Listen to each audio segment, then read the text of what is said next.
And now, George, you get to know what it feels like when you wait to the last second to get. Okay.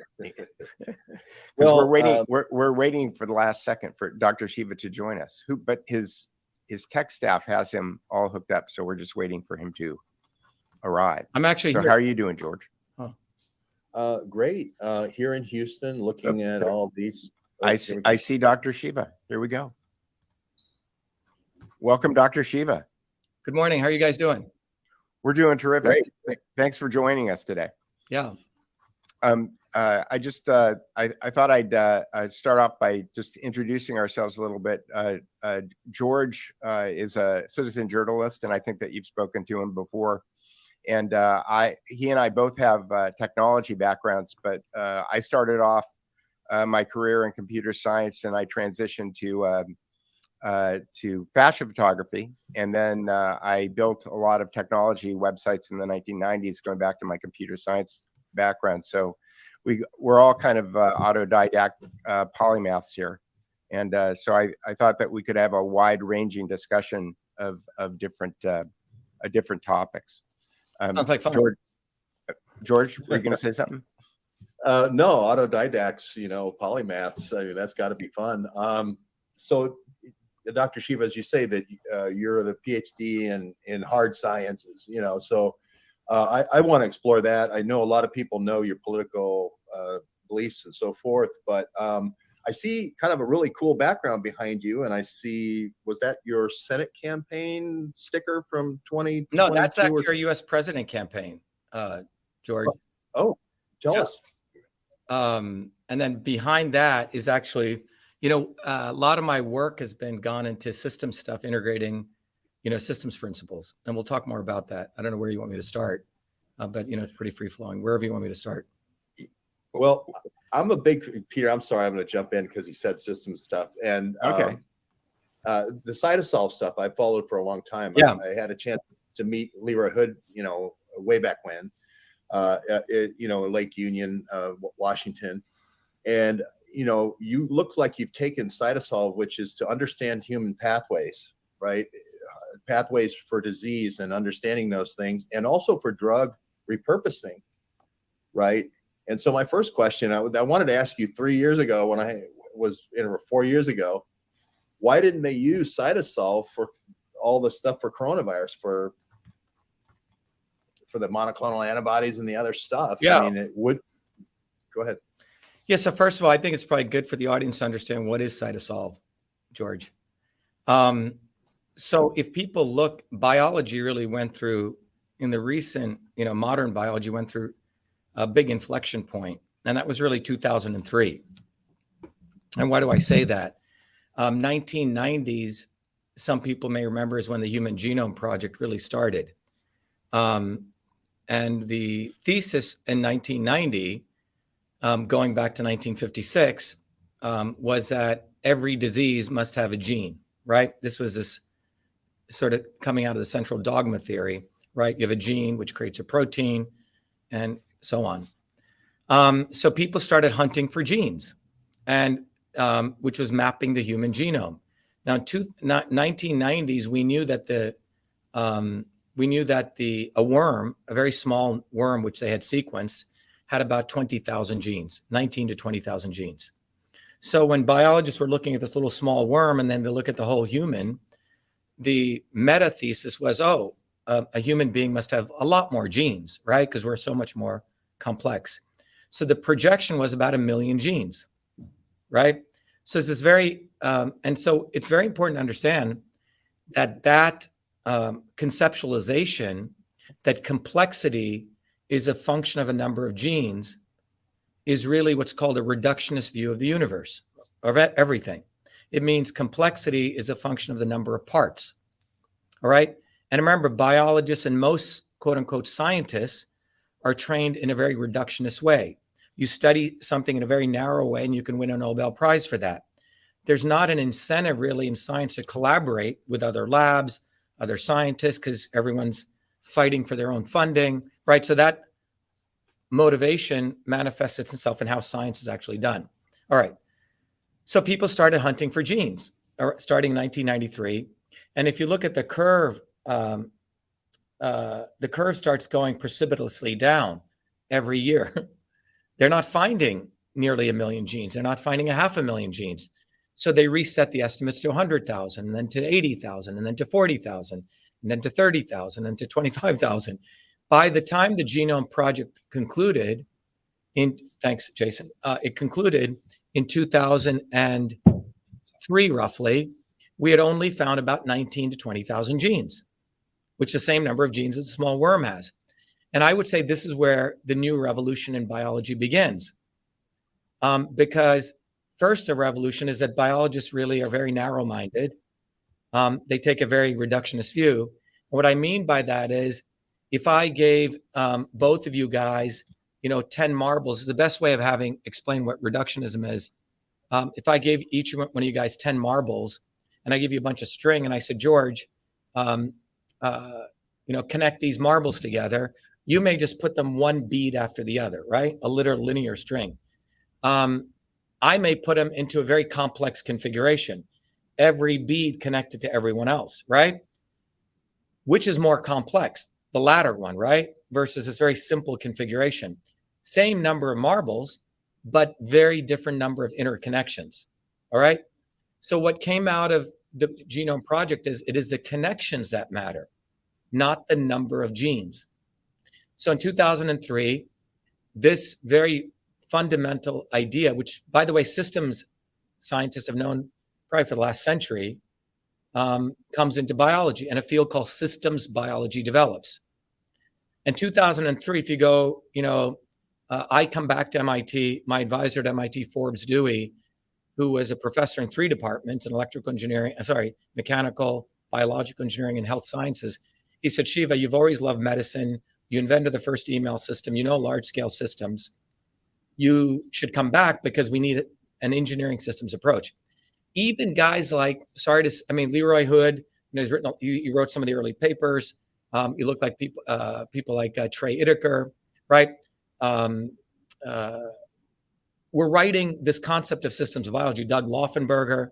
But the problem was no one really had the system to systems biology because they were fundamentally biologists. So the notion in 2003, the big challenge that the National Science Foundation put forward was, could you mathematically model the entire human cell, not just a nucleus anymore? We wanted to step out of the bounds of the nucleus and start looking at the human cell as a very complex system of many, many molecules interacting. And a molecular interaction is known as a molecular pathway, one level up from the genes, right? And the idea is these molecular pathways are composed of genes, proteins, protein-protein interactions, and these form very complex machinery. And one of those machines give rise to some function, right? So the Krebs cycle is a function of many molecular species interacting, right? Or metabolism and so on. So the idea was, could you integrate all these systems of pathways and create the first mechanistic model of the human cell? Not this AI bullshit. The problem with AI is it's input, output, and you're fitting a line to a curve. There's really, most of the 99% of the AI stuff was already done in the 70s. It's just now they put the word AI and they're promoting it. Most of the machine translation algorithms, the clustering algorithms have been around since 1960. But mechanistic modeling is a much harder problem because you're trying to create causal things, and AI really can't solve that. So I came back and I ended up building a very powerful technology, which was seen as impossible, and that was called Cyto, which means the cell, and solving it. And I did not take a biology approach. I did not take a chemistry approach. I took an engineering systems approach, which said, consider the cell as a body of knowledge of all these molecular pathways interconnected. One specific body of knowledge may come from one particular laboratory in some institution, in some geography. Another piece is coming over here. Everyone's working on these very narrow pieces. And I created an infrastructure which could gather these pieces, map them, convert them into models, or integrate with the existing models in a scalable fashion. So that's what I did, George, in 2007. It took me 4 years to get that paper published in one of the leading journals because of the very narrow-minded way most people look at this. They thought what I was doing was impossible. We finally got it published in an engineering journal. And then that was 2011. And then 2011 to around 2018, I had to validate it by publishing in all the big journals, Nature and Cell and IEEE. For people who don't know, these are what I call high impact journals. And then we commercialized it. We did go to pharma. Okay.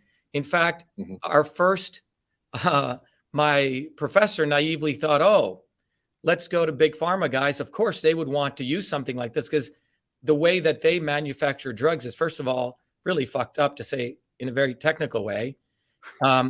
Because the way they do it is it takes them 15 years to discover a drug through the process of discovery in a lab to in vitro work to in vivo, and then about 9 years of killing, well, hopefully not killing people, right? Phase 1, phase 2, phase 3. And then what comes out still has a lot of side effects. So our thesis was, why don't you use Cytosolve? Because we could figure out all the mistakes way up front. You could stop killing a lot of animals. And we did a couple of people. In fact, I went to a company called Alnylam, which is right here in Cambridge, started by Philip Sharp, who won the Nobel Prize in Medicine.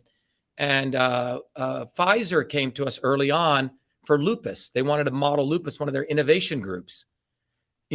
Sometimes radical spin-off, but after we did all the modeling, the innovation group gets shut down because it turns out these guys really don't want to solve the problem. They want to perpetuate this old medieval way of doing it because it's all based on how do you hype up the stock market and flip stuff between phase 1, phase 2, and phase 3. But my real interest, people know my background, was always been natural products. And so with Cytosolve, we don't just handle a single compound. We can handle multiple combinations, which is what natural products are. If you look at something like turmeric, or if you look at ginger, it's not one compound. It's a choreography of compounds. And pharma doesn't know how to handle, they can only handle one combination. So I proceeded to do that. And now after 16 years of doing this, we've mapped out close to 25 different diseases: osteoarthritis, amyloid leukemia, periodontitis. And I could share with you some very interesting ways we've done this. We actually take an engineer's approach and we literally gather all this data and we create a systems architecture separate from the engineering degrees. I don't know, I've mentioned to you guys, I also have a degree in architecture. If I didn't do all this engineering stuff, I'd probably be an artist or an architect.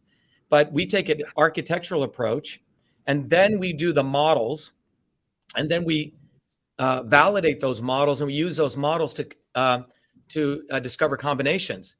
In fact, just 2 years ago, we discovered a very powerful combination of two compounds for osteoarthritis. We mapped out all the molecular pathways. It took us about 4 years. Then we modeled it.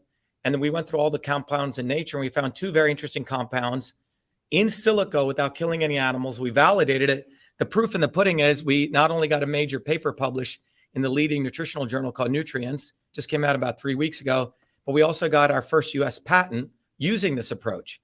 The patent office typically wants in vivo data, but because of all the papers we published with Cytosolve, they accepted our in silico data, showing what's called the non-additive, non-linear effects of when you put these two combinations together.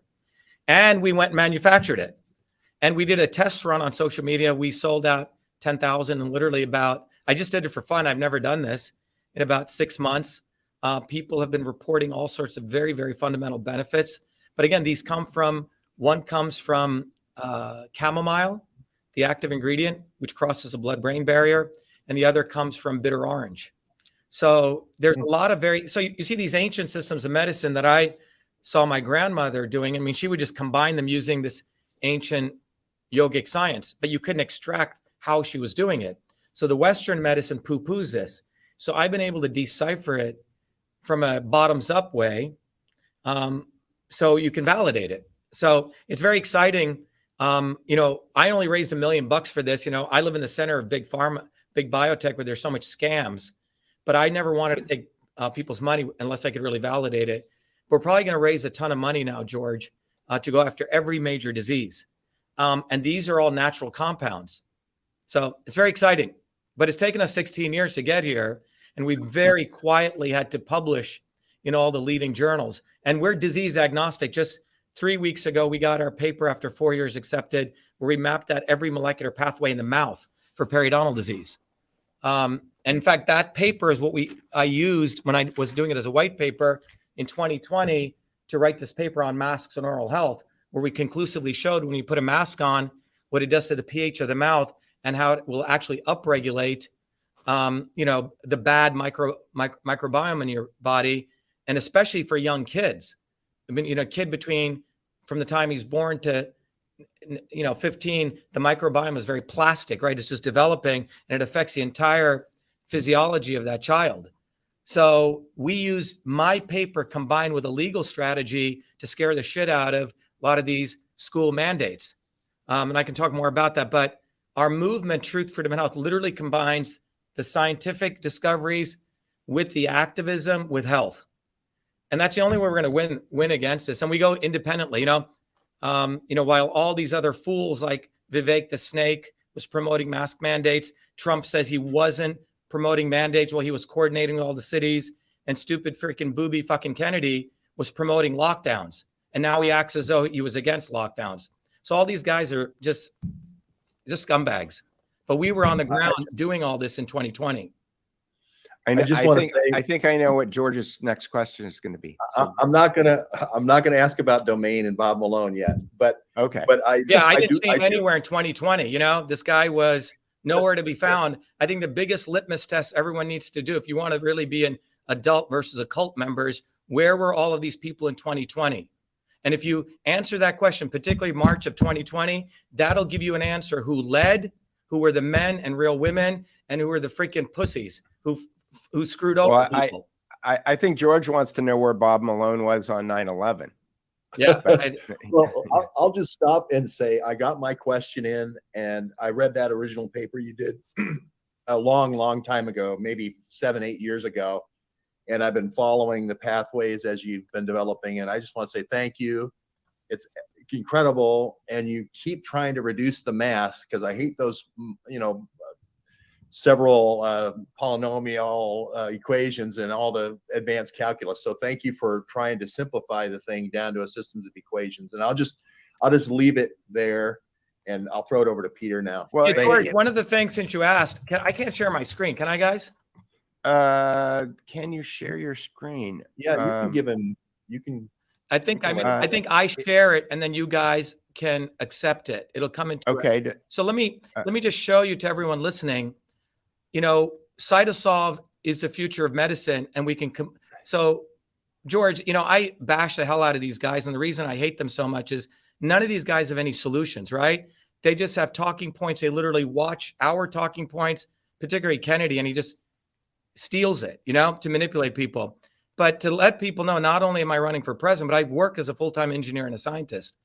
And I just want to share with you the extent of work and the amount of effort this stuff takes, and all of these guys are cheaters. None of them work. But I just want to give you the quality of the kind of work, ourselves and our team does. So let me just share with you this paper, we published at the beginning of, I think here it is. Yeah. So I just want to share with you, I think you can see this paper. Oh, okay. Hold on. Yeah, let me share my screen, and you'll be able to see it. What's that, John? Yep, I got it. Yep. Let me share this paper with you guys, because then I think you'll get an understanding of this. Let me bring it up here. So what I want to share with people is, so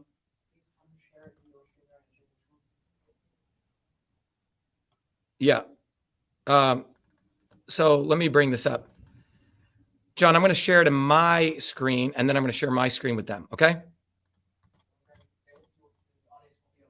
That's okay. I'm just going to present. So let me share my screen, guys. So I think I will present now my screen to you guys. Okay, there. You can see my screen, right?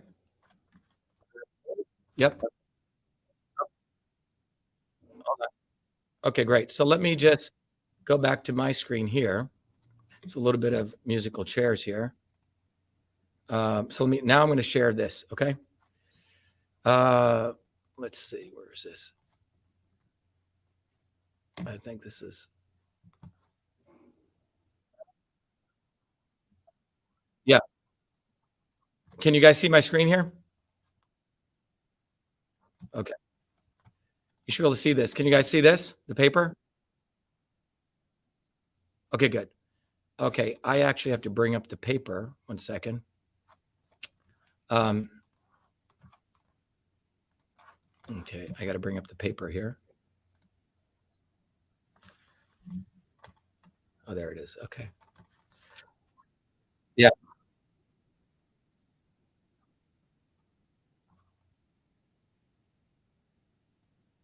Yeah, here we go.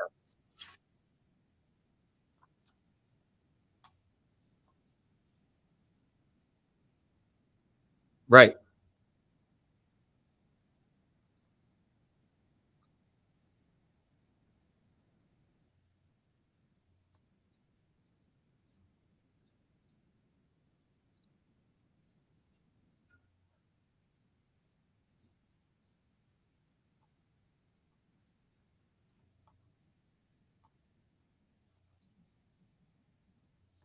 All right, so you guys see my screen now, right?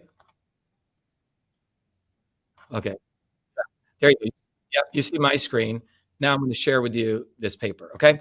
So what's interesting about this paper is you should be able to see it now. All right? You see that? Let me make it bigger. There. Okay?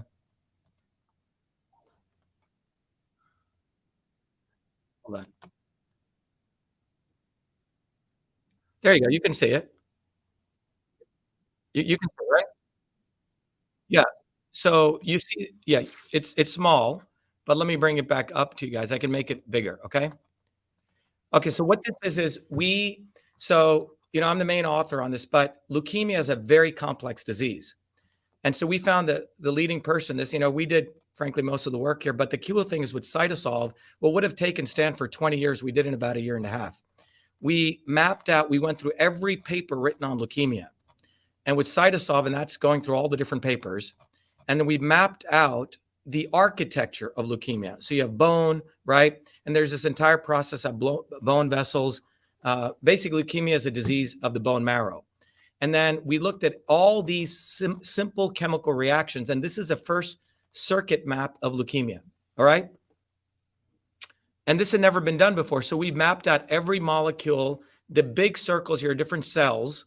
Okay. And every molecular interaction. Now, this is an architecture. Like, imagine architecture in your house, the living room, the dining room, and all the interconnections. We can now convert this to mathematical models, which we can then test combinations of medicines, natural or synthetic compounds. And to give you an idea, these are individual components, but all of this has been done by Cytosolve, which the big institutions cannot do. Because remember, the big institution, in my view, don't really want to solve the problem. They just want to get grant funding. But we did this in about a year and a half. And that's a revolution in what we can do. And this is, leukemia. And so we've mapped out all these pathways. And ultimately, if you look at it, this is the overall architecture. You have all these cells. These cells give rise to different molecular pathways, which ultimately affect these three subsystems: how cells metastasize, how cells stop cell death, and immune suppression, which gives rise to. So here's leukemia, and these are the three subsystems, and these are all the molecular pathways coming from these cells. But the bottom line is, you see, we take a systems approach versus just studying one little cell, one little reaction where you win a Nobel Prize for. You see? So this is the kind of stuff that we can do all day long. And similarly, let me go back. We've done recently something very different. We're disease agnostic, right?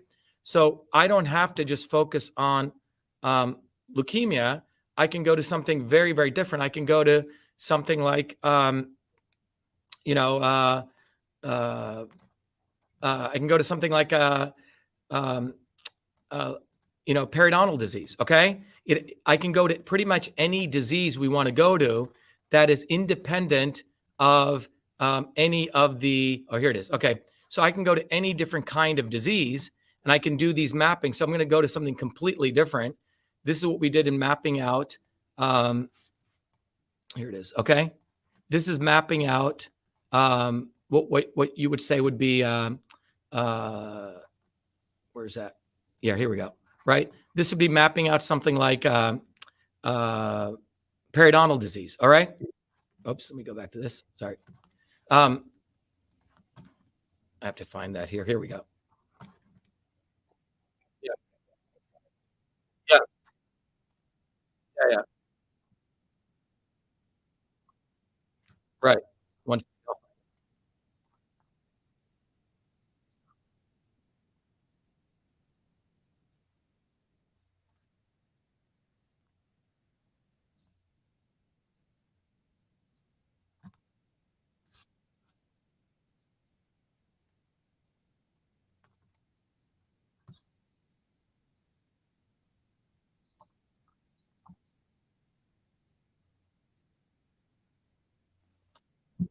I think you can see this now, right?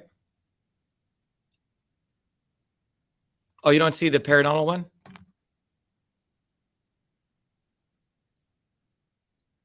Oh, okay. Here you go. Let me just share it here. So you should see my screen now. All right. And you see, I'll bring it up. Yeah, here you'll see it. Okay. Okay. So I'm going to share something very, very different now. This is a paper that we just did. There, you should be able to see it, right? Okay. So this is a paper we did in a very, very different area, okay, of periodontal disease. And we have literally mapped out every molecular pathway in this paper of the entire mouth microbiome, right? That has to do with periodontal disease. So the application of this is quite vast, okay? It's not just in any one field. So we have mapped out every molecular pathway having to do with, so here's your mouth. If you can see that here. I don't know if you guys can see that. Yes? And the mouth has many, many subsystems in it. As you can see, it's got the immune cells, the microbiome, the soft tissue. And again, we've mapped out every molecular pathway in the mouth and how it upregulates different kinds of bacteria. All right. Now, using this map and then modeling it, we could literally go at solving periodontal disease from a systems approach. Anyway, I don't want to belabor with you guys with too much of this, but that's what we're able to do. Okay. So at a very fundamental level, we have this very important capability and to do essentially research faster and cheaper and safer. And it's disruptive because the current model of doing science is you give, taxpayer dollars to these big institutions. They take your money and there's really not an incentive to solve any disease.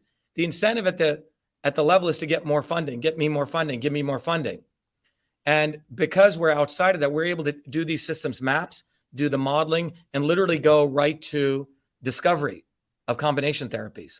Well, let's steer this towards your presidential campaign a little bit, because one of the things that we talk about on this channel a lot is the idea that the siloing of disciplines that you're talking about, the moving all of these different things that you have different degrees in into separate kind of camps where people aren't interacting with one another, is a deliberate program that was put in place by the Carnegies and the Rockefellers starting about 110 years ago. And the foundations if you look at the lead story on the Duke Report is a news aggregator that I built because I just wanted evidence-based journalism. I didn't want any left-right nonsense. And but the story on the Duke Report, lead story on the Duke Report, comes from the LaRouche PAC, and a guy named Robert Ingram, I think that's his name, was talking about how foundations really kind of control our society right now with almost godlike power, because when courts turn foundations into, or turn corporations into people, or and they become immortal by virtue of the fact that their boards of directors may come and go, but the corporations continue to live on with these giant pools of money that they can use in order to apply pressure on politics and society. How do we fix that? How would a President-SHIVA fix that? President-SHIVA Andrade? Wait, how do you? Araduri. Araduri. How would President Araduri? Keep it simple, Peter. Okay. Dr.SHIVA. How would Dr. Shiva, President Dr. Shiva, fix that problem? Yeah. So, Peter, I think it's good to restate the observation of the problem, right? You have foundations, by the way, to people who don't know, someone with a lot of money, like Bill Gates, can donate. He can create the Bill Gates Foundation, donate billions of dollars to that foundation, and also control the foundation, right? Avoid paying taxes. The rule is 5% of the foundation's assets have to be donated per year, right? And they have all sorts of ways that they can do this kind of work, right? So, but what Bill Gates is fundamentally, if you take him as an example, is what he's done is move money that would have gone into the tax revenue and moved it to a non-governmental entity. And then they could pool these monies together, which is what they're doing, right? Warren Buffett, all these guys. The F20. Yeah. So you may have trillions of dollars. Essentially, you created your own government, and that government, which is a non-government, which avoids paying taxes, can dictate policies or influence major policies. So think about what you've actually done is you allowed a extra organism to create policies globally without paying taxes. And they basically, we as plebes have to live under the laws of government, quote unquote, voting and choosing representative, but they can move essentially like a centralized model, right? That's what they're doing. So I think all of that foundational, that model, the entire rules and tax, by the way, a lot of this, Peter, was set up during the 70s or late mid 60s by the Kennedys. And people need to understand that. A lot of these laws up until 1970, or up until Eisenhower, the tax base was that corporations paid up to 70% taxes. Income taxes were very low. And there was a motivation around this, which was that a corporation would basically say, shit, I'm going to have to pay a lot of money. Let me do stuff to, avoid paying excess taxes, which is to pay my employees more, build infrastructure, expand, buy assets. And what John Kennedy really did, and people really, he's the one who allowed offshoring of accounts, the Cayman Islands, right? Setting up stuff in Ireland. So a lot of this stuff came out around the Kennedy era, and people need to recognize that. So what we're living today is the reality of elites can create their own governments, and they call it non-governmental entities. And in my view, all of that capability needs to be gotten rid of. Clinton Global Initiative, right? You go to see how much money that they've leveraged for themselves to manipulate all sorts of policies. Overnight, Gates can manipulate health policies overnight and much faster than any government can even keep up with them, because they can just do it with the stroke of a pen. So in my view, all of this stuff should be made illegal. It should never have been allowed, starting in, as I mentioned, in the 1960s, 70s. But these policies that have taken place, the effect of it has been quite destructive to the average person. There's a flyer that we go out and distribute. I don't know if you can see it. People can go to shivaforpresident.com, and I'll bring it up here and I'll share my screen. There you go. And I made you bigger. Oh, you did. Where are you on? Yeah. On you're watching my screen, or so Yeah. Yeah. You have the whole screen. Oh, okay. You have the whole screen now. Oh, I do. You have the stage. Okay, great. If you wanted to hold your thing. So if I want to share with you guys, let me go to I can share with you my screen right here. There. Okay. So you guys can see that, right? Yes. Okay, good. So if you see that, let me share your guys' screen on my thing. Yeah. So what we did was, on the presidential side, when I launched my campaign, Peter and George, we made a very simple flyer. Look, the amount of shadow banning Musk does, the amount of boosting that they do to all their, candidates that they want, forces me to go back to what I used to do in 1980s when I was a teenager at MIT, was to distribute flyers. This flyer is a powerful weapon. It's got our branding on top, but it says a lesser of two evils is killing your children. All right. And what do we mean by that? You saw Alex Jones, that doofus, yesterday say, oh yeah, we got to vote for Trump, right? He's not perfect, but we got to vote for him, the lesser of two evils model. Well, where has the lesser of two evils gotten us? And if you look at this graph, it makes it quite clear. This graph is not my graph. It's out of Kaiser Permanente. And what this graph shows is over the last 60 years, The United States life expectancy is an upside down umbrella. And it's not just COVID. Everyone says, oh, it's COVID. No, it's been going on. The deviation started in the late or early 80s from the policies of the 60s and 70s. And all of these policies in aggregate have resulted in the fact that your child's life expectancy will be less than yours. And that is not any one issue that created that. It's a systems issue. It's a fundamental systems issue. It's the fact that we had massive income inequality. It's a fact that we've created an environment where we created the doctor cannot even talk to the patient, you know, a la Obamacare. We have all these poisons and other types of disruptors in the environment.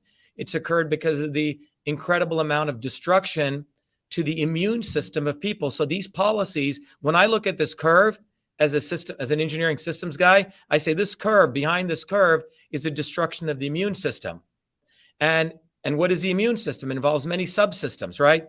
Autophagy, oxidative stress, right? Inflammation. And every policy that they've done, George and Peter, has resulted in that. Lockdowns, promoted by Booby fucking Kennedy, promoted by Trump, promoted by all these guys, every single one of them, resulted in people getting depression, people not being able to see their loved ones, staying out of the sun. All those things contributed to the destruction of the immune system. So when people say, I want to, vote for Trump, he's the lesser of two evils. He's the one, by the way, who gave a commendation award to Fauci 12 hours before he left office. That's what these guys have done, Democrat and Republican. And that's why in this flyer is a beautiful flyer because it's a weapon. It says, look, all of this has resulted in the need for a systems overhaul. And then we teach people what is a system. And people can go to the Swarm video. If people haven't seen it, we have the QR code. People can scan it as they're, we hand this out at the train station. They can watch the video, understand who is the enemy. And then on the right side of the flyer, we give people the solution. The solution is obviously we're the only game in town who wants to solve this. And then we educate people on taking a systems approach. People can go to truthfreedomhealth.com.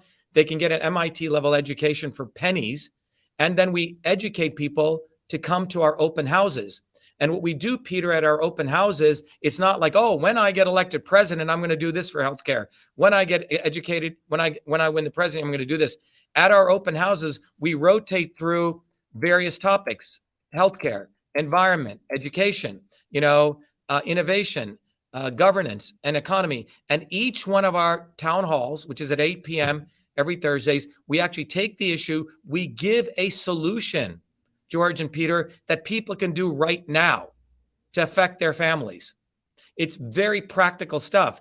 Now, if I get elected president, I'll just have access. Am I going to do anything different? No, in my view, I'll continue to use a bully pulpit of the presidency to reach 8 billion people.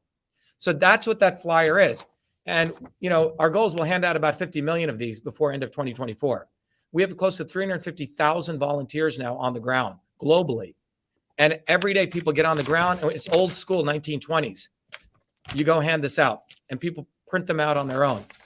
But I hope that answers your question, Peter.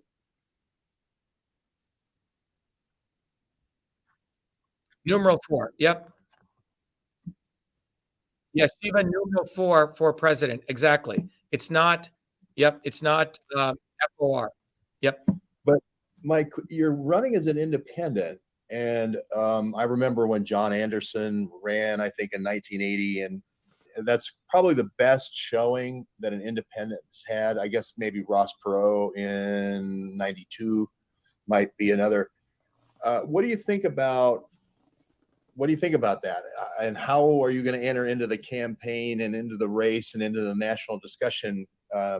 Is it just the flyers, or is there other? Yeah, I think it's a great question asking, George. Look, when I ran for Senate against Elizabeth Warren, we had a great campaign. Only the real Indian can defeat the fake Indian.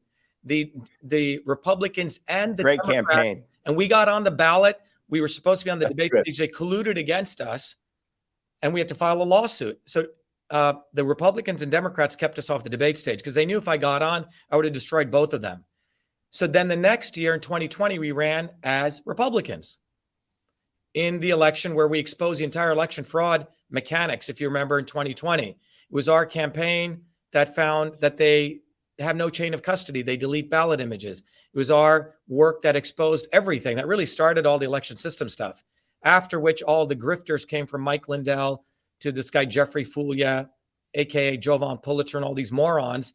And they started talking about crazy shit. And they didn't address the real issues. But the bottom line is election fraud, in my view, there's two election frauds. The stuff they do on election day, but the stuff they do right now, which is who gets on the debate stage, who gets visibility, right, et cetera.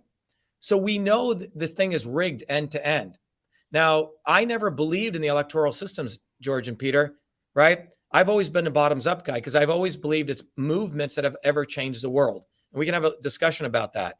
So why run for president, right? Because if I didn't run for Senate, George and Peter, in 2020, none of the stuff with the backdoor portal would have come out, because they don't expect an engineer and a scientist to ever run for office. If you guys ran and you guys found, stuff that was going on, you would dig deep and you would expose it, right? These guys have no interest. Because I ran, it was a disruption. Our campaign exposed the backdoor portal into Twitter in 2020. We're the ones who did the Fire Fauci campaign. We're the ones who exposed the fundamental issues of election systems integrity.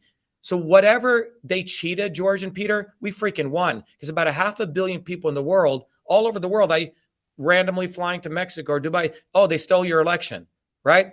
So in that 2020 period, George, we fucked them. Why? Because we got the news out there. So now they have to shadow ban us and do all that. And that shadow banning and that attack on our visibility is making people wonder, wait a minute, Dr. Shiva is the one who did this. Why are you not covering this, fucker Carlson? Rogan, why aren't you doing this? So it's a wonderful opportunity. I'll tell you the fallout that they're having. Every Thursdays, George and Peter, you guys should come. It's almost a 20-hour day for me. It goes from 5 a.m. to 12 midnight, but we do 2 open houses. And in those open houses, George and Peter, we have people from all over the world who come.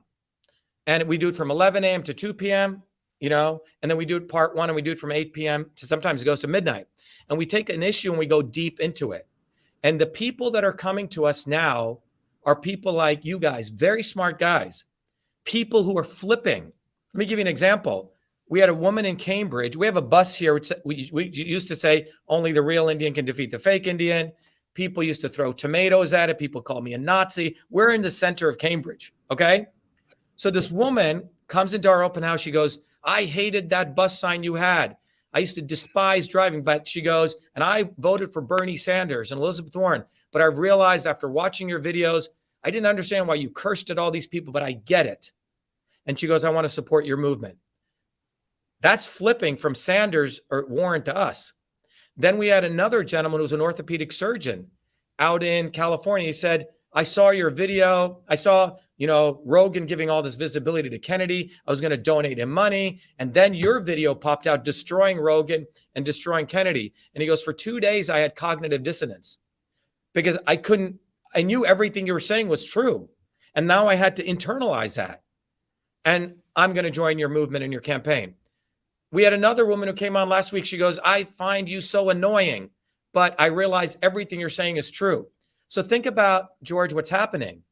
The people who would normally be used by the establishment, and you've talked about these people from Malone and all these guys, the establishment is the obvious fascists. And now, over the last 2 years, they've created the not so obvious scumbags, right? To capture people like flypaper so they don't leave and they build an independent movement. And typically there hasn't been an organized independent movement which slams the Kennedys and the Trumps to exposing the central system dynamic. I mean, Peter, you've studied engineering systems, control systems. You have a goal and you have a disturbance. The establishment is watching everything we're doing, watching the fact, they have enough data to see, wow, there's this other trend occurring. People are leaving this Hegelian dialectic, right? They're building these bottoms-up movements. There's a guy called George Webb who's attracting people. There's a guy called Dr.SHIVA. There's a guy called the Duke Report. And people are leaving these scumbags. Shit. Booby. Steal Dr.SHIVA's shit and say what he says. And that's what he does. Literally repeats our shit. Tulsi Gabbard, give her a call.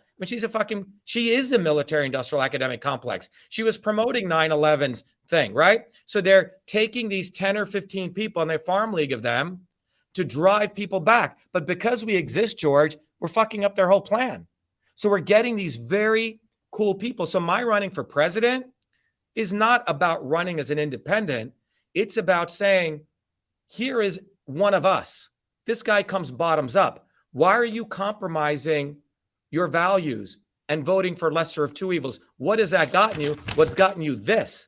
And if you care about your child, you better get your head out of your ass and recognize we need a systems overhaul.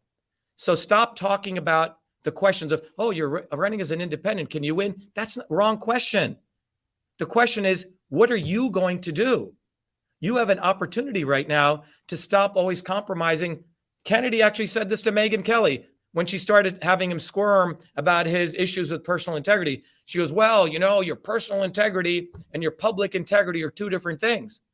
Think about what they're telling people. Lower your values. It is okay that you're a vile scumbag like Russell Brand. And then you can act like you're anti-establishment. And then all of that gets covered up. You say? And that is what we're breaking through, George. So it's quite extraordinary what's occurring.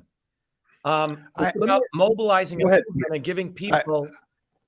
I was just gonna say, you know, I have one critique. I've heard your dialogue on the language that you use, and largely I agree with you. But you had mentioned the fact that the guy went into cognitive dissonance for 2 days. And the note that I made to myself, and it's because I've only been studying this for about 4 years now, but linguistics is a system too. Big time. And neurolinguistic programming, you were talking, you said in one of the videos that I watched of yours this morning that these guys have learned psychological operations techniques. And the example that I like to give people all the time is that Tucker and Hannity and Rachel Maddow, it doesn't matter, Bill Maher, it doesn't matter which side you're on. They all use this technique in their monologues called mere agreement or yes ladders, where they build things up. And I guess my critique is that the use of expletives is a great way to get people's attention, but the way that it's usually used masterfully is to follow it up with a suggestion, because what you do is you put people into a trance state when you use an expletive, and you kind of stun them. And at that point, you have a giant opportunity to kind of slip an idea in there. Hypnotists call it a suggestion. And so I think that your passion comes through, and I think that it really works. But my thought is that if you use more of a systems approach to linguistics, which is what they do, that it might be more effective. So I don't know if. Well, let me give you a critique back to your critique. Okay. All right. So here's the deal. I've studied all these methods. There's something called ethics. Okay. So let me give you an example. It's always the last chapter in one of these books. If you read Robert Cialdini's books, it's the last chapter in the book. So here's the deal, right? You know, as a child, I learned how to, the Indian yogic system is quite powerful. Okay. For thousands of years, people understood the mind, body, and the mind-body interaction. Now, when you learn many of this stuff, you have to be very careful, because you can use it to manipulate people, Peter, or you can be sincere and you can let people make up their own decisions. I choose the latter, because all of these techniques were actually evil techniques. And so the approach I take is to just be very honest, like how I would speak growing up in New Jersey. All right. Because working class people don't study NLP. And what the elites do not want people to do is to flow through their natural way of being, because language is thought. All right. And so the thought forms that they want to create are thought forms which are very manipulative, controlled thought forms. And I choose purposefully not to do that. Okay. And the NLP guys, in my view, are doing something evil, because they've taken a reductionist model to understand how language works and you can program. My view is something different. My view is we have to shatter the swarm. Look, having studied neural networks, right? What you're actually doing is shaking people's neural networks so they can reset it. They can make a choice. And when people make a choice on their own versus manipulation, it's a very different journey that they go through. So the people that come through us in this process have gone through their own self-reflective journey. And they need to understand the systems. I mean, look, Tulsi Gabbard, the unit that she just took over as lieutenant colonel, is the psychological operations unit of the military. And if you hear her talk, she sounds like a fucking robot. I don't understand. If you hear her talk, the way I talk is the way I talk. Sure. I guess the way that I would look at it is that it's like a hammer screwdriver question. It's like if you know, you can use a hammer to kill somebody, or you can use a hammer to build a house. Yeah. And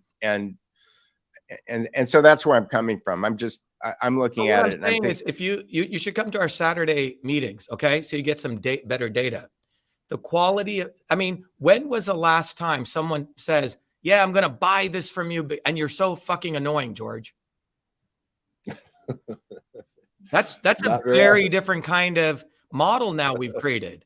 We are just telling the truth and forcing people to overcome the marketing and all the bullshit, you see?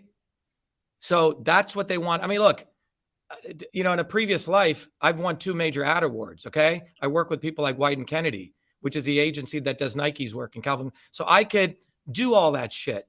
You come to a NIH event and you won't see me cursing, because obviously it's a different environment, okay? But this is a fucking street fight right now. And they don't expect us to fight on this level.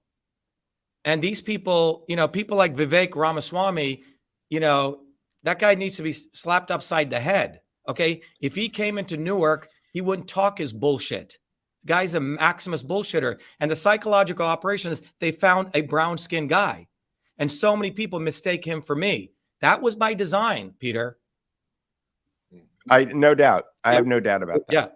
Peter, I have a comment. There's something very new here in politics. I've never seen this before, which is a systems approach. The systems approach says, if you want this outcome, you have to look at how you're putting in the inputs. I love that about the flyer, because it says inflammation, autophagy, and oxidative stress. And these are all the things that are causing the immune system to go down. And that's new. That's not saying, let's go behind this candidate or go behind that candidate. It's a common sense approach. You want better health, you got to eat better, you got to exercise, blah, blah, blah. It's saying this policy, this actual policy that's done by these people over here, at a certain point, there's some delta in time, will affect your biological systems. They did lockdowns in 2020 that literally affected oxidative stress in your body. Your body started creating more reactive oxygen species. That policy affected inflammatory markers in your body. That policy affected your aging. Because, by the way, just to give you another very interesting insight, about 10 years ago, they used to have the cancer conferences over here. Then they had the immune health conferences, you know, scientific conferences, and then the aging conferences. Now they're realizing aging and the immune system are totally interlinked. You want to live long, you take care of your immune subsystems. One of those subsystems is mitochondrial respiration. Your mitochondria works well. It creates a molecule called NAD. Man, you can de-age. This has been shown. All right. So when they locked everyone up, the number one reason people live long, Peter and George, you know, I went to a conference in Sardinia for 6 weeks just in March. And Sardinia is the place where people have the longest per capita of centenarians. People live over 100. And the number one reason people live long is because they have community and family. It turns out when you have family and community, it affects your hypothalamus pituitary axis. You don't have stress in your body. When your HP axis is fucked up, your adrenals put out cortisol, your body doesn't, it's always under flight or fight mode. But when you have a family, you have you're calm, man. And it really affects your entire physiology. So when they lock down people, it completely perturbed this very systemic thing your body needs. Your body needs family. We're social beings, right? So this was the biggest thing they did. And fucking Kennedy promoted lockdowns. It doesn't matter anything he says. In the heat of the battle, he promoted lockdowns and justified it not only with the spread of COVID, but also saying it'll save the climate. Now, and reinforced it with fear, which causes all kinds of problems. Right. Yeah. And the bottom line is, So as a engineering systems guy, your fucking policy is going to affect their biology. When was the last time you had a president even able to think on this level? And we live in a now world of complex systems. So people want to save their children. They better be ready for a systems overhaul. So George, fundamentally, our campaign, think about all the disruption we caused them in 2020. Now we have people in every state, in fact, in every part of the world now. And we're gonna be challenging. They're gonna try to steal us our election here and there. But we've mobilized people who are calling out this left-right, not only bullshit, but able to expose Kennedy, able to expose Elon Musk, able to expose Joe Rogan, able to expose Thomas Malone. You know, all these guys. And typically the establishment has these people and they put them forward and people say, oh my God, he said some great things. But we're coming in and attacking them like guerrilla warriors, and they don't know what the fuck to do with us. That's a great thing, man. So yeah, Go ahead. George, I was going to say, I was just going to say, if we had Dr. Shiva on during the debates in, that's coming up in 2 days, that we could do point counterpoint, like, okay, that would be awesome. What we should do, George, if you guys are interested, we were going to do this when the debates were running last time. We actually had it in one window, and every question, while they were answering it, I would answer it. You say? Yeah, but it's the only. No, that's a good. It's a good idea. Counter programming. Yeah, yeah. It's interesting, because you talk about Jay Forrester and you talk about system dynamics and which takes me back to Club of Rome. Yep. And how and the Macy conferences and how these scientific systems have been grabbed by the technocracy. By the technocrats in order to kind of destroy freedom, destroy liberty. And if I might, I just put up a graphic quickly for reference, and that is, I define liberty as freedom within limits. And freedom within limits is, John Adams famously said that that the Constitution only works if you have a moral or religious people, and that's because you've got culture that controls people's behavior, and the difference between the liberty that the government provides and the culture is tolerance. And the word freedom has been used. It was used originally by the CIA during the Cold War, but then it was turned against us when the wall came down, which is to use freedom to push the bounds of liberty and to create conflict. So this is where you get trans children and trans rights and all of the other kind of nonsense issues that are facing us. And let me get rid of this. And so my question is, going back to kind of like the hammer screwdriver thing, I agree that looking at stuff as a systems approach is the way to deal with this stuff. George got me into the looking at the metadata thing 4 or 5 years ago, and I look at language. The reason that I know that Tucker Carlson uses mere agreement is because I've studied neurolinguistic programming. I understand that in order to be a hypnotist, you have to practice all the time. And and that's why Tulsi Gabbard can come out in her robotic kind of way and do what she's doing, is because she's been practicing. I don't practice. I stutter. I'm not a very good presenter. If I was directing this video, I would be the last person that I would put in front of the camera, but here I am. So the point is that using a systems approach, I've written about and talked about before Curtis Yarvin, who's a fellow of Peter Thiel, who started his kind of public career as a guy named Mencius Moldbug, blogging in 2009 in what he called the neo-reactionary movement. The neo-reactionary movement, the basic tenet of that movement was that what if all men are created equal isn't true, and then if the Constitution is supposed to be an operating system, why is it still? Why do we still think that it's still working? Because it's not. So, taking a systems approach to things, it's obvious that the technocrats have their own idea right now of how they're going to collapse the American system, how they're going to collapse the federal government into a bunch of small pieces and then pull them back together again under the UN or whatever the organization is that they wind up doing that. How do we fix the American system in order to be able to deal with these people, and I would posit that having a debt-based 1913 Federal Reserve Act and IRS creating a debt-based Ponzi scheme that never has the possibility of paying itself back because there's interest owed on every dollar that's ever put into the system, that you can't fix the foundations, you can't fix the banks, you can't fix the corporations, you can't fix any of that if you don't fix the money. So with that giant tarball of things, what's your response to that? Yeah, so Peter, you made a number of comments and observations here. Look, let's look at it this way, all right? When you look at, there's a couple of things here, right? One is, right now, we don't even follow any type of logical capitalist model, all right? There's no balancing of budgets, none of that, right? It's not based since on 2008. I think the last budget Right. was 2008. Right. So Yeah. what's this woman, Stephanie, I forget her last name. She's sort of the theoretician behind what's called modern monetary theory, MMT. Okay. MMT basically says, print as much money as you want. And as long as you're the reserve currency and you can control inflation, it's okay to print money. And I think she came out of Wharton, and her thesis is that the government's relationship with society, with the masses, is not like running a household. When you print money, you're actually creating, surplus for the economy, and that's a good thing. Now, the entire predicate on this is based on the United States being the reserve currency. All right.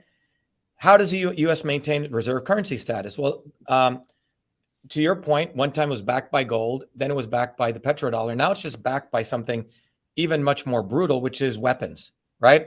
The U.S. maintenance of reserve currencies is based on, can they go and execute Right. U.S. imperial Carrier battle groups, nuclear weapons. Right. It's nuclear weapons, right? Yeah. So that's what the currency is based on. So in the model where you can print money, you can print that, provided you're the reserve currency, you can bully everyone else, be the policeman, and you can control inflation. But that's the path that the elites have been on. 2008, they did QE. Trump printed 8.1 trillion or 8 trillion in one term. So we're up to $33 trillion, 128% more than the GDP. But that's the status right now. But the problem is that every dollar that is created, the United States Treasury could print money, like you said. They could back it. Abraham Lincoln didn't back it by anything.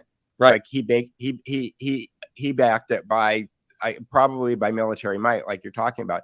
But the dollars that he created didn't have interest due on them. So because every dollar that's created by the U.S. Treasury is borrowed from the Federal Reserve, then there's interest owed on it, right, which creates this Ponzi scheme. So there is no way to pay that back. Unless what they'll do, I mean, so looking at the trajectory of thought about this, is that this is teeing it up for everything to go digital, okay? Centralized digital banks. That's where the trajectory is headed. Because one day they're just, they're going to go to JP Morgan and say, well, we owe you all this money. We're just going to give you so much in digital. But the entire process of this is to go the digital currency, centralized bank digital currencies. That's where this is headed.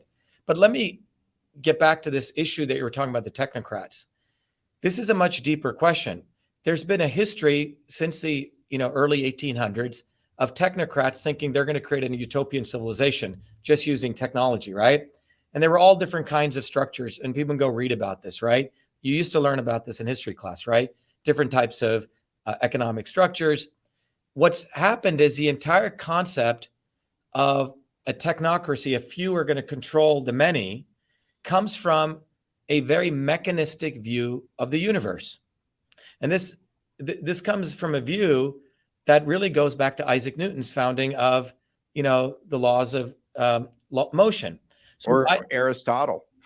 but it was really, Newton's lectures in the 1600s, which said, oh, I have these set of mathematical equations that can describe a particular particle or a particular body, where it will be at some future point in time, right? And I can also tell you where it was before. So time had this reversibility.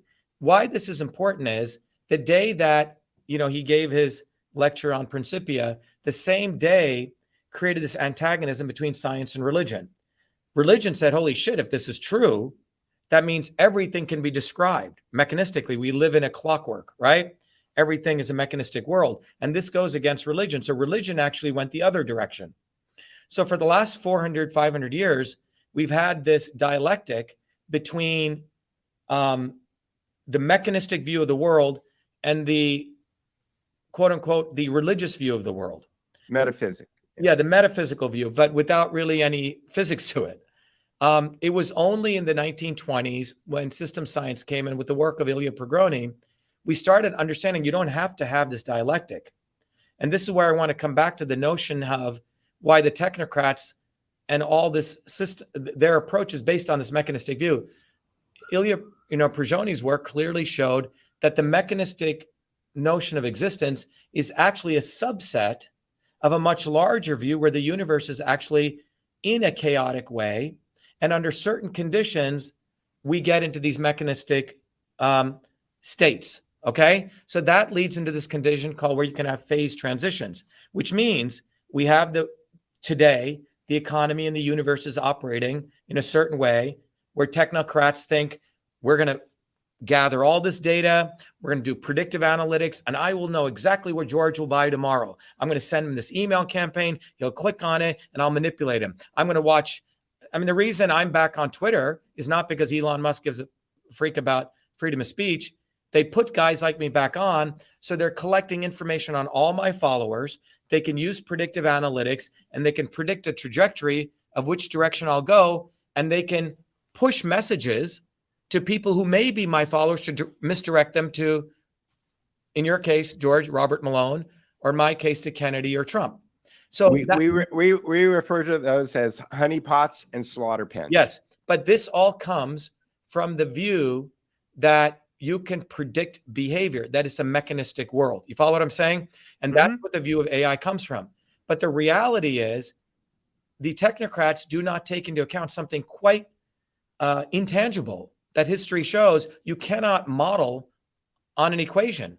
You cannot do it. And that comes under conditions where a thought goes out, states of consciousness change, and that becomes something where you can undergo a phase transition. They cannot predict that. So our movement is based on this fundamental notion of education is the revolution.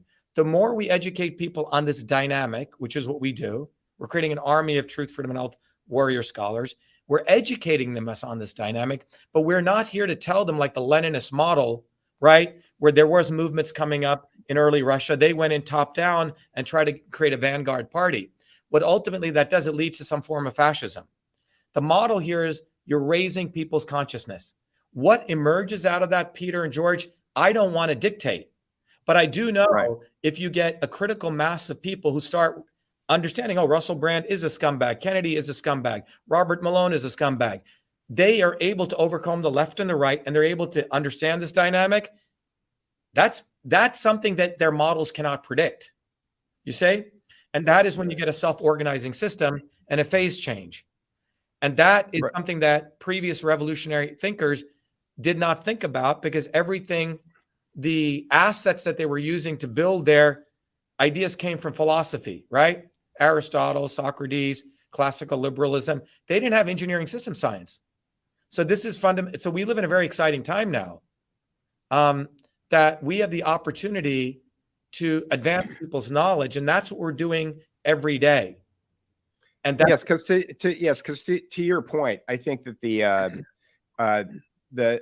they can't move to the digital currency. They can't move to the CBDC without some kind of Hegelian event. Exactly. And at that moment, that's the opportunity for a phase. I mean, going back to my using an expletive for shock value in order to put somebody into a trance momentarily, in order to put a suggestion in on a society-wide level when this phase transition happens, whatever it is. Now, I'm sure that they've war gamed it out. George and I talk about this all the time. They've got the World War III program going right now. They've got the bioweapons program going right now. They've got control of the media. They've got control of social media. They've got all of these things. They've reduced the number of variables down to what they think that they need to manage. But to your point, I'm not sure that once they try to execute this phase transition, whether or not it's natural or man-made, that they have the ability to control it. Well, So being ready is the name of the game. Well, it's raising consciousness. You see, Yeah. When you study some of the integrated systems approaches that come from both East and West, there's really three types of consciousness. There's the instinctual intelligence, the animal intelligence, right?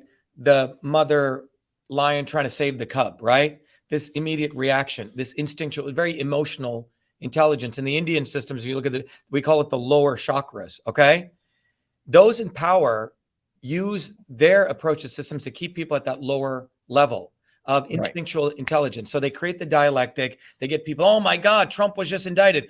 Give him money. Oh my God, Biden is about to be impeached. Give him money. So they want people to remain on the instinctual intelligence level.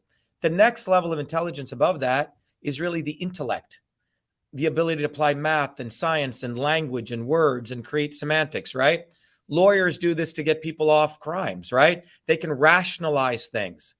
And that is a very different kind of intelligence because you can use it for amazing good or you can use it for evil. Right now it's being used for evil. The third type of intelligence they do not know how to deal with is intuitive intelligence. It is what a chess master learns. He does enough moves. He doesn't even have to, he looks at the table and he knows exactly what to do. If you've hired people enough, the guy walks through the door, he says a few sentences, and it's what an athlete knows exactly how to shoot the ball, right? That type of intuitive intelligence, they can't model. It's not modelable, okay? If you look at history, courage, you can't model courage. There's a very famous book I have on my bookshelf. I don't have it here. It's a story of Robert Clive. I don't know if you guys know who he was. He was a bookkeeper in the East India Company, lowly bookkeeper. He ends up becoming the emperor of India. How does that happen? And if you read the book, it is event after event after event where this guy just does these very interesting moments of sheer courage, right? He's sitting in India. The British army has lost to the French. They come running in and they go, we need people to fight. He goes, okay, I'll fight. He goes, fights and wins something. He gets promoted to like colonel or something. Then he's fighting the French. And in those days, they'd have 5,000 British fighting 5,000 French. 90% of the people on both sides were Indians, called sepoys. But battle after battle after battle, Clive would do this crazy shit, right? After sheer courage. That cannot be modeled. It is unmodelable. Peter Thiel can use all the fucking shit he wants at Palantir. He will not be able to model that. They cannot model what I just showed you, a woman who's crazily against me and she's fed up and now is with our movement. You can't model that. You see? And that is what I call the intuitive. So the technocrats want to create a world where they can control people and keep people at the instinctive level of intelligence, manipulating them into left or right. But when you raise people's consciousness, and you don't even need a lot of people, it's a 100 monkeys thing, right? One monkey learns how to crack the coconut on the island, and the other monkey learns. And this is what comes out of chemical clocks that came out of Pergoni's work. We don't know how this phenomenon takes place, but one, Peter raising his consciousness, you're actually affecting 50,000 people. The wave of consciousness moves. And that is a very different concept. So my running for president, George and Peter, is raising that consciousness to where it should be, where they have dumbed it down purposefully to make the American people into these left and right camps, WWE wrestling. And we're disrupting that. And they're not going to be able to model that. They're fucked. Yeah, I think that you're putting your finger on the reason that George and I do this show. Is because our thought is that we need to get other people to look at metadata. We need to get other people to raise their consciousness. It's not about we have people who send us leads on things all the time, and it's a lot of times I look at the stuff and my question back to them is like, well, do you want me to go research this, or why don't you go research this and let me know what you find? Because that would be a lot more helpful. Yeah.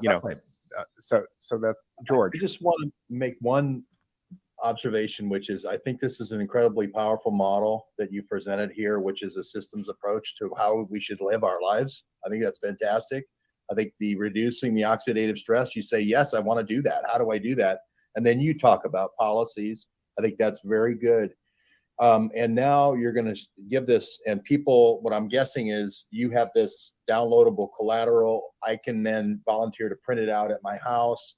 I can invite my friends over or just have these in my car. Black and white, Charles. I mean, sorry, George, black and white. Go to your freaking library, steal their printer, use it. You pay tax dollars, print it out, you know? Yeah. And then you just have this discussion, which is, hey, forget about the individual personalities. This person is trying to say that it's longer life for you. Reduce inflammation, reduce oxidative stress, reduce the autophagy, all this sort of thing.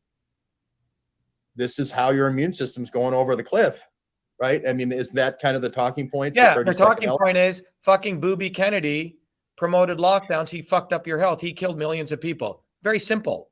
And I can show that materially what he did, right? Vivek the Snake was promoting mask mandates. How many kids' mouth microbiome did that affect? He screwed up your kids' oral health. So this is very simple. So when people make this, so, you know, people come to our healthcare, we do a healthcare town hall once every 6 weeks. What do we teach there, George? I literally teach people the immune system, and we teach people what are the things that positively affect your immune system and what are the things that screw it up. So whether I become president or not, we've trained millions of people and we saved millions of people's lives in 2020. So we win anyway.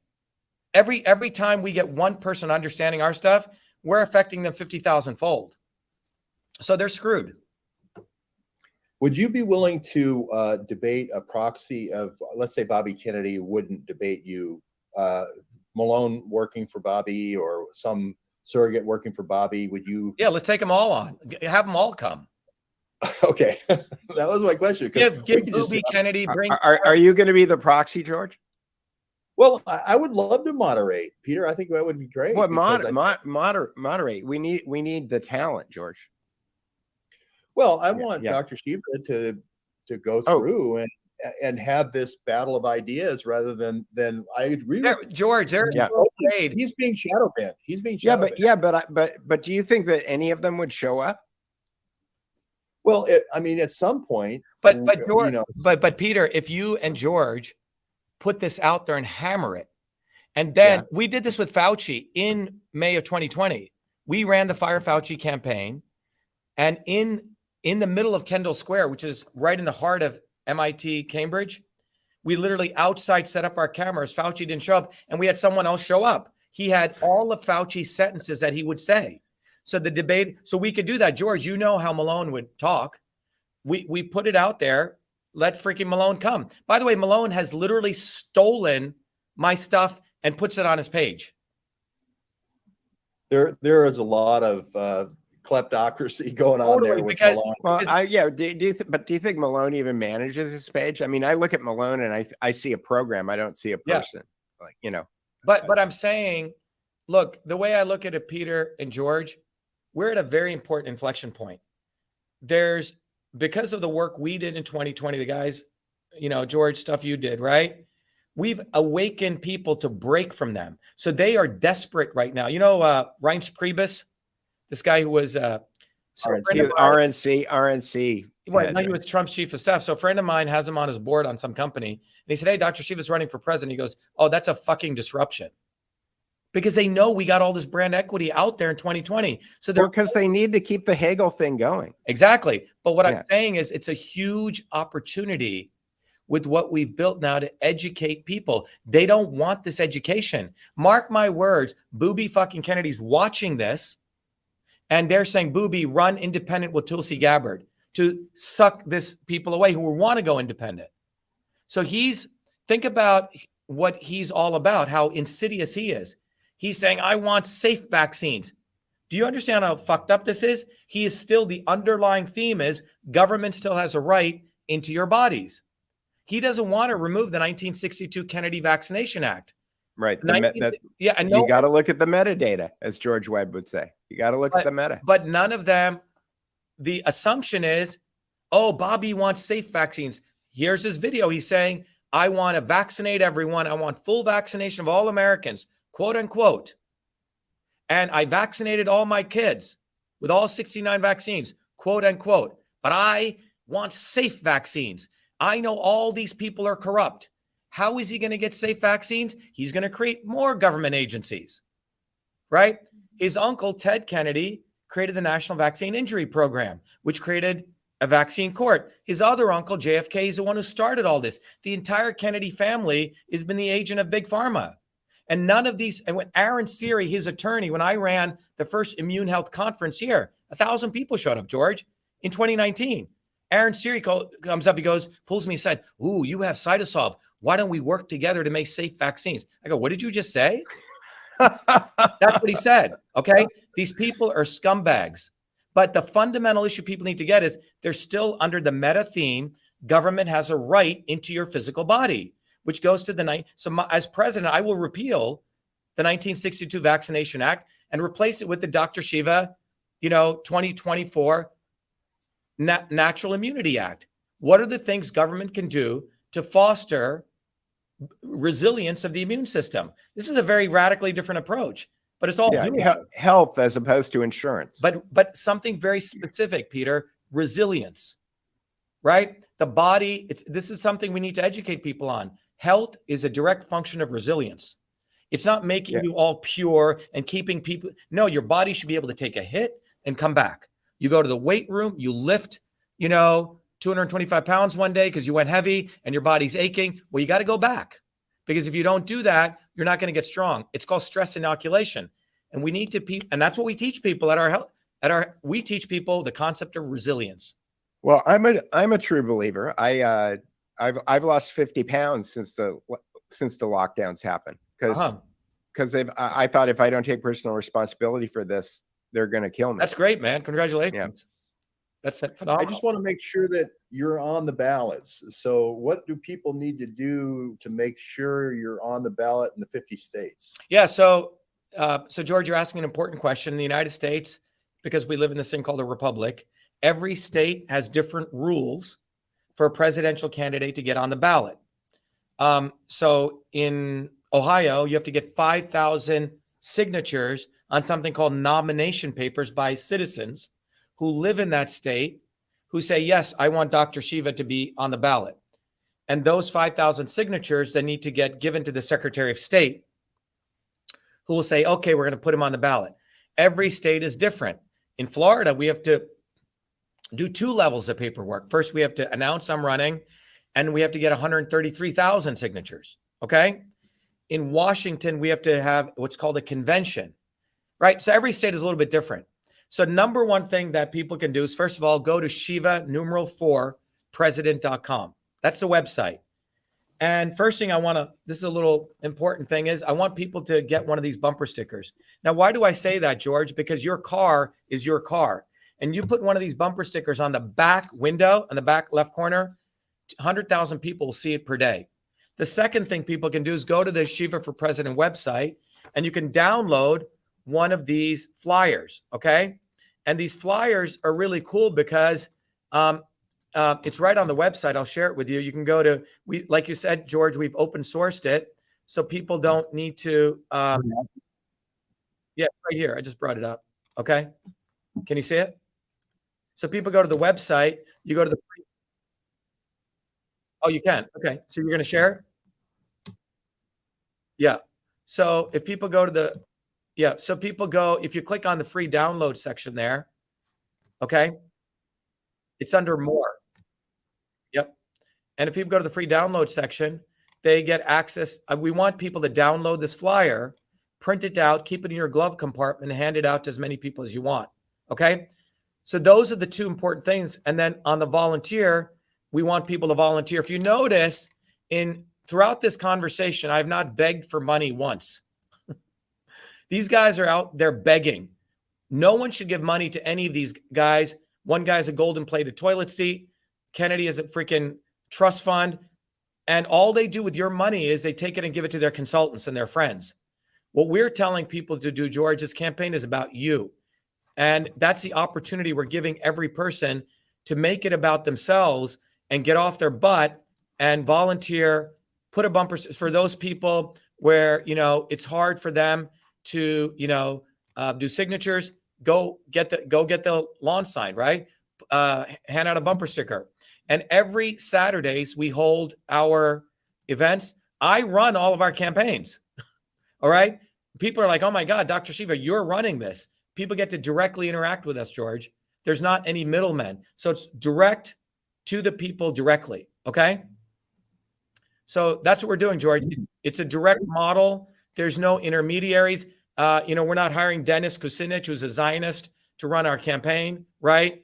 Who's a freaking, you know, he's a Bernie Sanders on steroids, who's never been able to hold a job.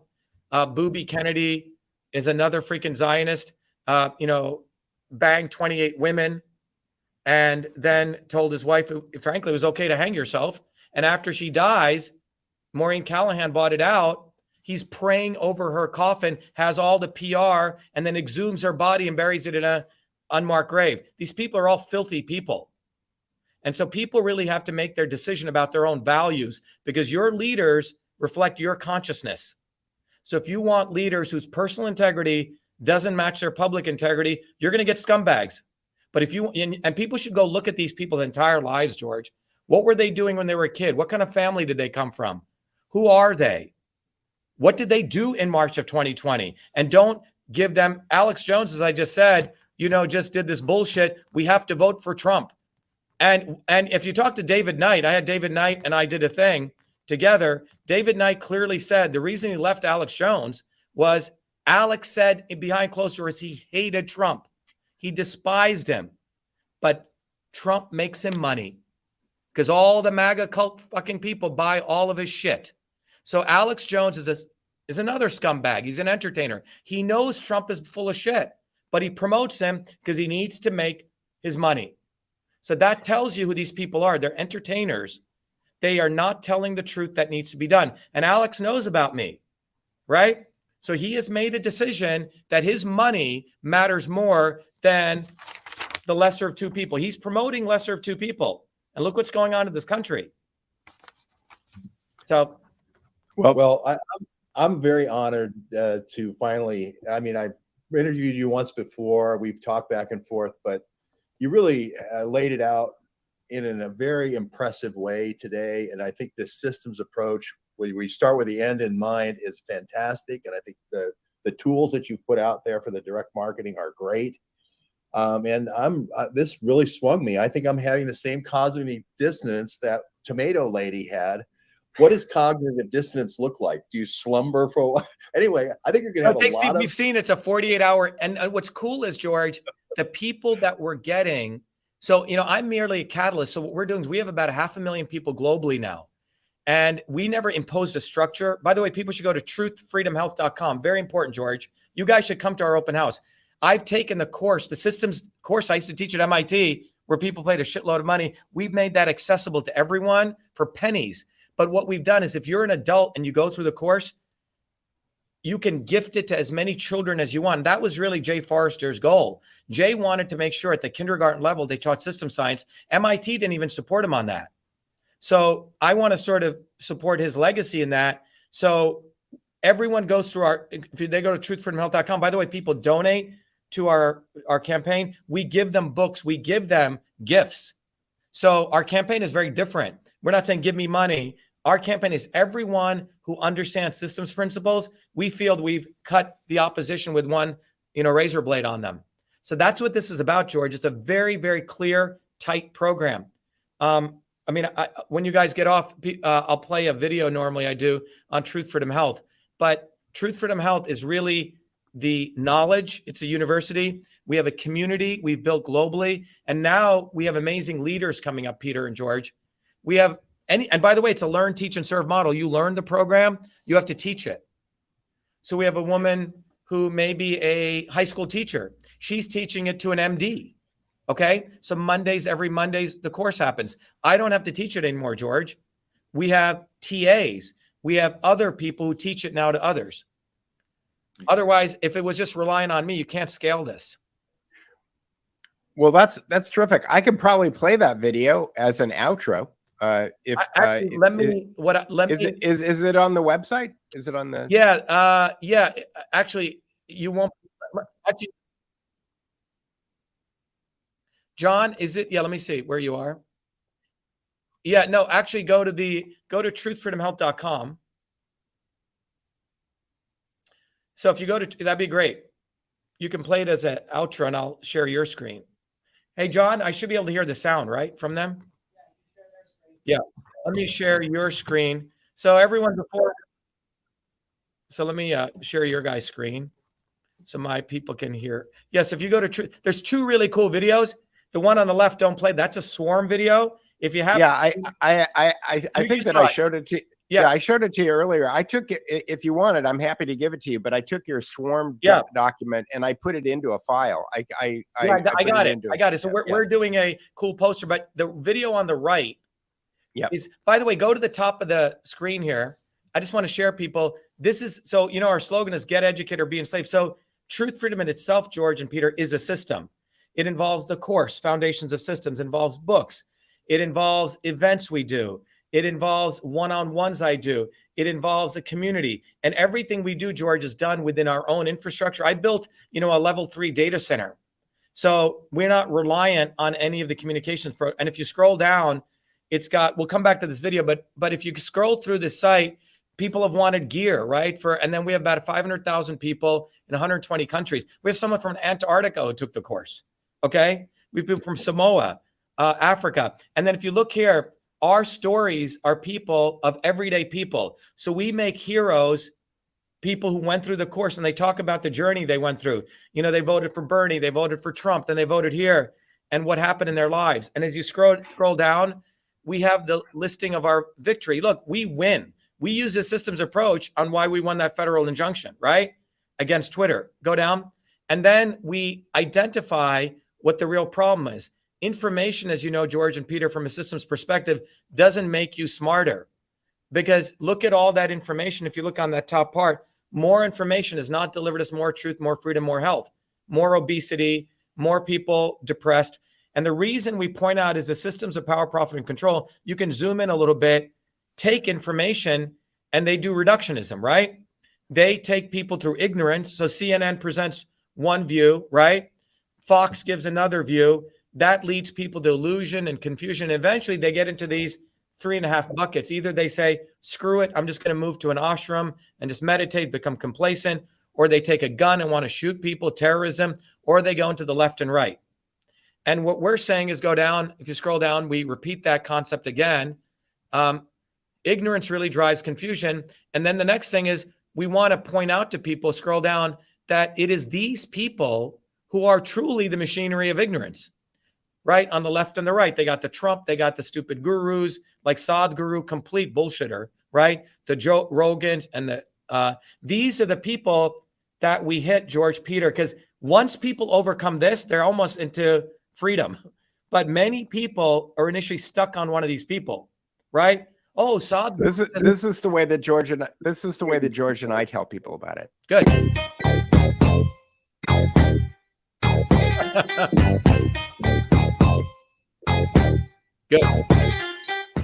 Good. Hegel never knew he'd be famous. Right. Okay. And then, I mean, I'll go here, go down, scroll down. And then we have the actual solution, which is, again, we want to teach people why, where is that, if you zoom in again, knowledge is very different than wisdom or information. It is a thing that allows you to connect pieces of information. And in order to do that, you do need a scientific systems approach. And that is why the science of systems exists. That leads you to wisdom and clarity. Go down. And why is wisdom and clarity important? Is because this now lets someone in their own local neighborhood become their own guru, their own teacher. They get innovative, they get organized, go down. And we did this almost like a PowerPoint presentation so people could share it. But this requires people ready. This is where the leap of faith takes place, or the courage, is people say, okay, I'm going to have to do something. And scroll a couple of slides down, and you'll see what we've done very quickly. So at that point, we've created that infrastructure. And as people go through this, we have the course, the knowledge, everything put together for people. Okay. So let's go. You can play the video on top. All right, here we Back go. up. Yeah. The one on the right. The one on the right. Yep. And you can make it bigger once you play it. Yeah. You may want to make it bigger. You may have to do it. Yep. Wait, hang on. Sorry. I think I've Well, got this is a lot of work and it's very well done. So I just want to compliment your team. Yeah. And you. Yeah, and thank you for joining us here today, Dr. Shiva. It was great, and yeah, I'll come to one of those. Come to one of those meetings. Yeah, because people should hear about what you guys are doing. But thanks for you guys' insights. But Yeah. it's time that, I mean, just think about, we've created the mothership of knowledge. It's been 50 years of work, frankly, Peter, but it's there, and it's people can leverage it, and we're creating leaders now. That's really the goal. Yeah. So they come bottoms up, and we literally have exams and courses. Our leadership training is a very grueling training that we do on Saturdays. People have to go through all these hoops, and they really have to understand why these people are scumbags and be able to articulate it. Oh, well, with that, I will roll your video and say thanks for joining us today, Dr. Shiva. Thank you, guys. It's been great. Thanks, George. And Thanks, Peter. I'm gonna take us out, and then I'm gonna play the video. Here we go. We have allowed our country to be taken over from within, and the end goal is you will have a homogenized world where we will become slaves, because there is a condition among the elites that really thinks they're better than you, deep down inside them, that you don't deserve the freedoms you have. They don't. This reality is what people need to wake up to, and we need to all unite, working people. There's only one movement that can do that. And that is the movement that we started creating here in Massachusetts, the movement for truth, freedom, and health. Look, I've been a student of politics since I was a 4-year-old kid, studying revolutionary movements, left wing, right wing. There's a physics, there's a nuclear science to destroying the establishment. To build a bridge, you need to understand Newton's equation. You need to understand the laws of gravity. You need to understand Poisson's ratio. There is a way to build a revolution. And that's why I put this together. My goal is to train an army of truth, freedom, and health leaders. We don't need followers like social media. We need leaders, but they need training, because the educational system does not teach them history, nothing. So in 3 hours, that's what I've started doing. That's the solution. You got to train people. First, with understanding what a system is. The second is understanding the interconnection between truth, freedom, and health. Freedom is the ability to move freely, communicate freely, right? Talk freely. Without freedom, you cannot convert ideas, hypothesis into truth, which is science. And without freedom, you can't really get to truth. And without truth, you make up fake problems and fake solutions, which means you destroy our health. And without health, which is the infrastructure of us and our body, you can't fight for freedom. Third concept is it has to be bottoms up, working people, people who work uniting. And what the right wing has done is whenever you say working people unite, that must be communist. Meanwhile, they've let the Democrats run unions, which suppress workers, completely corrupt. But when you look at the arc of American history, it's been when working people came up. We need to go local. Every solution I'm coming up with as a part of this movement, we're giving the science, which is the truth, and then we tell people what they can do on the ground. Like with election fraud, you don't need to wait for some lawyer. Our goal is to train people, Dave, to go local, to go local, to go local, fight locally. Forget lawyers, forget politicians, forget celebrities. You got to learn politics, and there is a science to it. They lock us down, we should be ready to shut them down. And the fourth part of this principle is a not so obvious establishment. So when you look at a system, there's always something that disturbs you from getting to your goal. Well, the biggest disturbance is a not so obvious establishment, which are those people who claim they're for you, on the left and the right. The Al Sharptons who tell black people I'm for you. The Tucker Carlsons. Do you think any true anti-establishment person will ever be on Fox or CNN? I don't think so. They both mislead working people back into the establishment. Without this solid understanding of political physics and theory, you're screwed. You're going to follow on the left wing, Bernie Sanders. Oh, he said something, or Robert Kennedy, scumbags. Or you're going to follow, some right-wing talk show host. They're not going to lead us to liberation. It's us. And that political physics, it's a nuclear science of change. Bottoms up.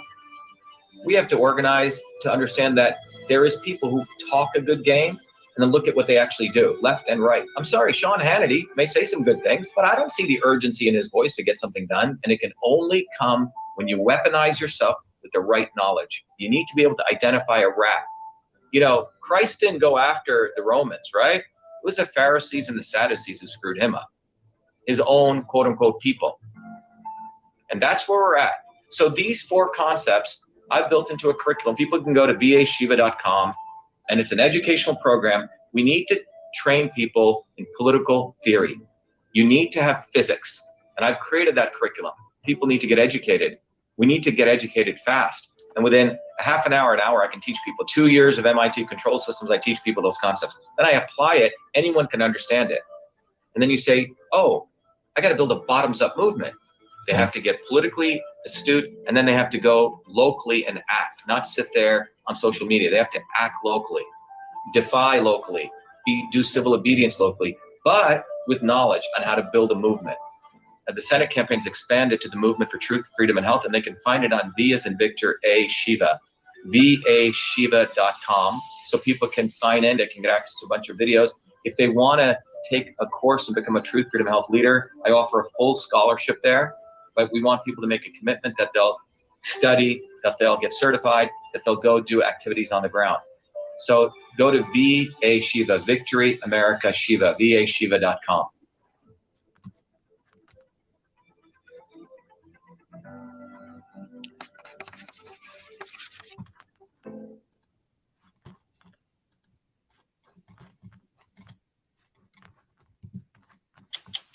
And we're out. All right, guys, be well. Wait. All right. Rick Rubin. All right, guys, I hope that was helpful. That was my interaction with George Webb and Peter over at the Duke Report. So again, as we said, the 3 or 4 things we want people to do is, number 1, go to shivaforpresident.com, become a volunteer. We need to get on the ballot in every state, but right away, get one of these bumper stickers. It's really easy, about $5, and put it on the back of your car. Okay. And send me a picture of it when you do that. The other thing is, go to shivaforpresident.com, get one of these flyers, print it out, hand them out to your friends, become an educator. It's something everyone can do. You become the agent of change. I'm just providing you the tools to do that. But go to truthfreedomhealth.com, become a warrior scholar. When you donate to our campaign, we give you access to all the content, the knowledge, because this is not about me just using the campaign, which is what all these guys are doing, to make millions and millions of dollars for themselves and their consultants. So they're all scumbags. So recognize that this is about you, but get involved. It's great to hear the wonderful comments here, but I wanted to create an environment, an ecosystem, so all of you guys could connect and take simple actions. But this flyer is very powerful because it really says on this side what they've done to us. They're destroying your children, and then what the solution is. And every Thursdays, we do these open houses. And you're all, by the way, it should be truthfreedomhealth.com. There's an error in that video. Hey, John, we should make sure you have the right video up, okay? And come to our open house, 11 a.m. or 8 p.m. every Thursday. Go sign up and join us, because we are here to build a movement. We're not here to just complain and whine, and it's happening. So be a part of the change. And thank you very much, everyone. I'll close with playing our video of our campaign. Get involved, get involved, get involved. You have nothing to lose but your change, as someone said. Who would have ever thought I'd be running for president of the United States of America? I was born a low caste untouchable in India's caste system, a system of aristocracy, oppression, and racism. My name is Dr.SHIVA Ayyadurai. I'm an MIT PhD, a Fulbright scholar, a scientist, engineer, entrepreneur, and inventor. My family and I left India to come to America on my 7th birthday. I grew up in the working-class neighborhoods of New Jersey, playing baseball, mowing lawns, painting houses, and coding software. My friends and neighbors are blacks, Italians, Irish, people of all races. As a 14-year-old, I wrote 50,000 lines of software code to create the world's first email system, and was awarded the first U.S. copyright for email, recognizing me as its official inventor at a time when copyright was the only way to protect software inventions. I did that long before I ever came to MIT, revealing that big innovations can occur anytime, any place, by anybody. Growing up, I saw politicians dividing us by race and religion in both America and India, to have us fighting each other while they remained safe in their gated communities and in their playgrounds of Hollywood, Martha's Vineyard, and Silicon Valley. I'm a fighter. I fought racism and exposed their imperialist wars, fought for workers, and put my life on the line against global corruption. I never wanted to run for political office, All that changed when I saw working Americans as never before being duped by the establishment and the not so obvious establishment. Across left and right, we were being sold out and made to forget why we came to America and why America existed. Lawyers, academics, billionaires, celebrities, and politicians, elites, Clintons, Kennedys, Bidens, Obamas, Bushes, black and white have hijacked America. They printed trillions for their friends. They delivered crumbling infrastructure, corruption, and racism. They've transferred trillions to themselves, dividing black and white, fear-mongering, and fake science. Lockdowns and censorship, dirty air, food, and water, pushing drugs upon us, making us sicker. We've been sold out. One set of rules for them and another for us. We deserve a warrior with a history of courage in putting everything on the line for you, who believes in you, not them, who has created a movement bottoms up for truth, freedom, health. I've exposed their lies at the right time, never waiting until it was popular. I've exposed their false gods who exist to lead you back to them. I've exposed their fake science of lockdowns and masking and provided you solutions to fight them and win and protect your immune system, saving millions. I exposed Fauci, galvanized the Fire Fauci campaign when others remained silent. When they stole our election, we sued the government and Twitter in our historic 2020 federal lawsuit, exposing in bare view the government and big tech censorship infrastructure, the unholy alliance between government and social media companies. Where was Elon and his grifters? They stood by the sidelines and did nothing. They did not use their megaphones to help us when it could have made a big difference. Now our movement grows for truth, freedom, health, independent of all of them. Every day millions are learning the science of systems, the knowledge the elites do not want you to have, so you may learn how to think, stand up, and fight, independent of the establishment of left and right and their fake heroes. Now it's time for you to join the movement, to win back America, to win back truth, win back freedom, win back your health. That's why I'm running for President of the United States. This race is about you. This race is about truth, freedom, health versus power, profit, control. We've had enough. They think we'll fall in line and vote again for their lawyers, celebrities, billionaires, and chosen ones from above. We choose our heroes from below, from the rank and file, who do what is right at the right time, not when it's convenient and popular. They can never represent us. What America needs is a movement by the working people, for the working people, who are educated, organized, decentralized, and fight for independence from their systems of control. And that movement exists. It's ready for you. We don't need them. We need us to go bottoms up, neighbor to neighbor. My journey, your journey are all the same. It's our time. It's time we had one of us. It's time to win back truth, freedom, health, to win back America. Be part of this historic movement, all the way to our victory on November 5th, 2024. If you're an American citizen, pledge your vote now for Dr. Shiva, the independent candidate for U.S. President. No matter where you live, you can be a part of this. Volunteer as little as 20 minutes a day. Don't delay. This is Dr. Shiva, and I approve this message. Paid for by Dr. Shiva for President.